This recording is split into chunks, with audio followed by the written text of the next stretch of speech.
Oui, bonjour Natacha. Bonjour. En une de Marianne, le pouvoir d'achat, parce que vous défendez l'idée d'une hausse des salaires pour sortir de la crise. Pourquoi ?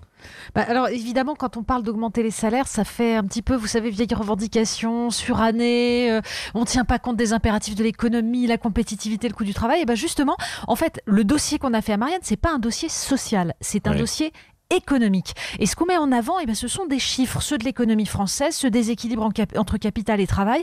Et la preuve que cette idée fait son chemin, c'est qu'on la retrouve chez des gens dont le moins qu'on puisse dire, c'est justement qu'ils ne sont pas particulièrement gauchistes ou démagos. Par exemple, les centristes, le MoDem et l'UDI viennent de réclamer l'organisation d'une conférence sur les salaires. Pourquoi ?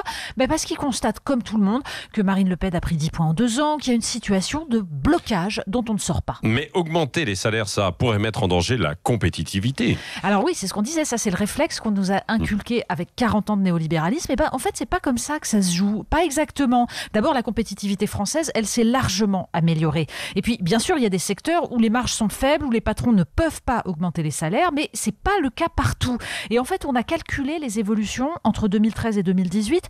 Une entreprise comme Renault a augmenté les dividendes de ses actionnaires de 106%, les salaires seulement de 3,1%. Et alors, il y a mieux, l'équipementier Faurecia, c'est 316% pour les actionnaires, moins 2,8% pour les salaires. Mais surtout, il faut imaginer ce que donne une augmentation.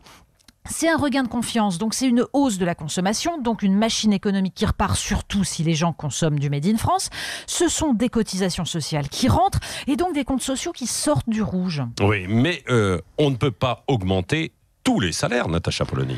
Non, alors évidemment, il faut éviter de flinguer les PME et cibler sur quelques secteurs qui en ont vraiment besoin.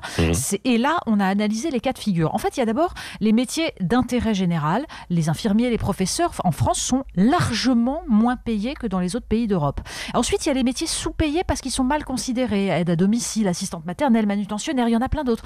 Enfin, il y a les métiers en tension, où on n'arrive pas à recruter, bâtiment, hôtellerie, restauration. Si on veut recruter, en fait, il faut payer les gens correctement. Et vous savez quoi ? En fait, nous sommes allés interroger le MEDEF. Nous avons débattu avec Geoffroy Roux de Bézieux lui-même.